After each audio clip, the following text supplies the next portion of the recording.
আমাদের দেশে বিশেষ করে শহরগুলোতে বিভিন্ন শোরুম গড়ে উঠেছে। আহ, খুব চাকচিক্যময়, খুব ভালো লাগে। আহ, খুব পরিষ্কার পরিচ্ছন্ন এবং শীততাপ নিয়ন্ত্রিত। গরমেও কাস্টমারদের গরম লাগে না, ঠান্ডায়ও ঠান্ডা লাগে না। তারপরে আবার আহ, প্রত্যেক পণ্য আলাদা করে আহ, এমন ভাবে সাজানো আছে যে যে কোনো কাস্টমার অনায়াসে তার পণ্যগুলো ধরে দেখে বাছাই করে নিতে পারে। সব ব্যাপারে তারপর আছে যে কোনো ধরনের ভিড় বাট্টা নেই দোকানে বা শোরুমে। এই জিনিসটাও ভালো। সব সব মিলিয়ে সবকিছুই ভালো। আমার অভিজ্ঞতা একটা শেয়ার করি। তো এ ধরনের একটা শোরুমে গেলাম। সব ঘুরে টুরে যখন আহ, মানে পছন্দ হচ্ছিল না ঠিক তা না, সব সময় পছন্দ না হলে কেনে না, কেনে না এমন না। অনেক সময় বাজেটেও হচ্ছিল না। অনেক সময় আহ, আমরা আমাদের মনে হয় যে থাক এখন না কিনি পরে। তো না কিনেই বের হচ্ছিলাম তখন একজন গার্ড বলতে বলছিল, সেই সাথে সেলস পার্সনও বলছে কিছুই পছন্দ হলো না, কষ্ট করে এসছেন কিছু নিয়ে যান। তো এই ব্যাপারটা অনেকেই মনে করবে যে এখানে খারাপ কি মন্দ কি, আমি কিন্তু সেটা বলছি না।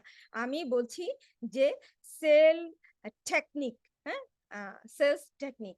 তো উম, এই যে এত স্মার্ট করে সাজানো, এত দেখা গেছে যে কিছু কিছু শোরুম তো অত্যন্ত আধুনিক ভাবে সাজানো, এমন ভাবে সাজানো যে একটা কাস্টমার আর নিজেই তার নিজের প্রোডাক্টটা বেছে নিতে পারে, দেখে নিতে পারে।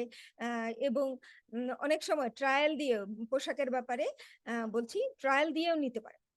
আহ, কিন্তু যখন আমি ওই যে বললাম বের হচ্ছিলাম তখন বলছিল, তো ও এই কথাগুলো যদি না বলে তারা বলতে পারতো যে আগামী অমুক অমুক তারিখে আমাদের 15% বা 20% ছাড় চলবে, আপনি একটু এসে দেখে যেতে পারেন। বা বলতে পারে যে আহ, আমাদের ওই কর্নারে এই প্রোডাক্টটা আছে, একটু ঘুরে যেতে পারেন। বা বলতে পারে যে সামনের অমুক তারিখে আমাদের নতুন কিছু প্রোডাক্ট আসবে, আপনি একটু দেখে যেতে পারেন। তো এই এই এই এই ধরনের কথা বলাই কিন্তু মানে আবার যেন কাস্টমারটা আসে। কিন্তু বেশিরভাগই এটা না করে আমরা মনে করি, মানে যারা বিক্রেতা তারা মনেই করে যে যেহেতু আমার দোকানে এসছে, অনেক আমার প্রোডাক্টের সম্ভার, কিছু না কিছু কিনবেই। আহ, সেই মন মানসিকতা নিয়েই কিন্তু এ ধরনের বলে থাকে বা এ ধরনের মনে ধারণা করে থাকে।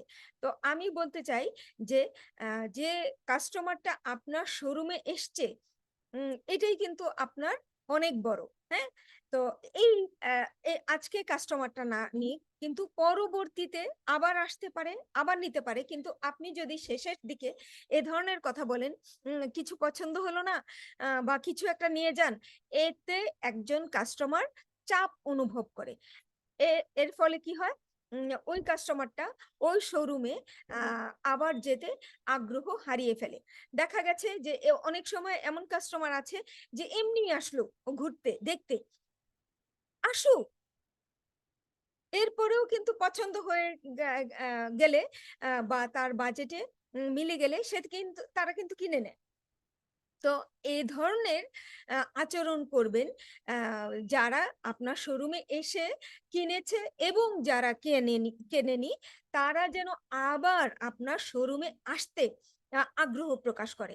তো তাদের সাথে এই আমি বলতে চাচ্ছি যে আপনার ব্যবহারটা যেন এমন হয় যে সে আবার পুনরায় আপনার শোরুমে আসার আগ্রহ তৈরি হয় তার মনের মধ্যে। আর এমন কিছু বলবেন না, এমন কিছু করবেন না, এমন কিছু অনেক সময় অঙ্গভঙ্গিতেও বোঝায় যে উম উম কিছুই পছন্দ হচ্ছে না।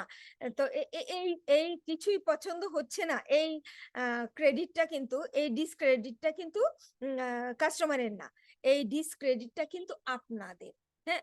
আমি একটা শোরুমে গেলাম, যদি আমার কিছু পছন্দ না হয়, তার মানে কি? এটা কি আমার ক্রেডিট? না। এটা হচ্ছে যা আপনাদের ডিসক্রেডিট। কারণ আপনারা যে পণ্যগুলো এখানে রেখেছেন সেটা আমার পছন্দ হচ্ছে না। তো সুতরাং এমন করে না বলি, এমন কিছু ভাষা বলবো এই যে আ নে সেই কাস্টমাররা বারবার আসার আ আ তাগিদ অনুভব করে, বা বারবার আসার আম তার অ ও মন চাইবে আপনার শোরুমে আবার আসতে। তো ধন্যবাদ। নতুন করে ভাবি, নতুন করে চিন্তা করি। আর আ এই আ আসলে আমাদের উম সেলস সেলস টেকনিক এগুলো ব্যাপারে আমি মনে করি ব্যক্তিগতভাবে আরো উন্নতি করা দরকার। ধন্যবাদ সবাইকে।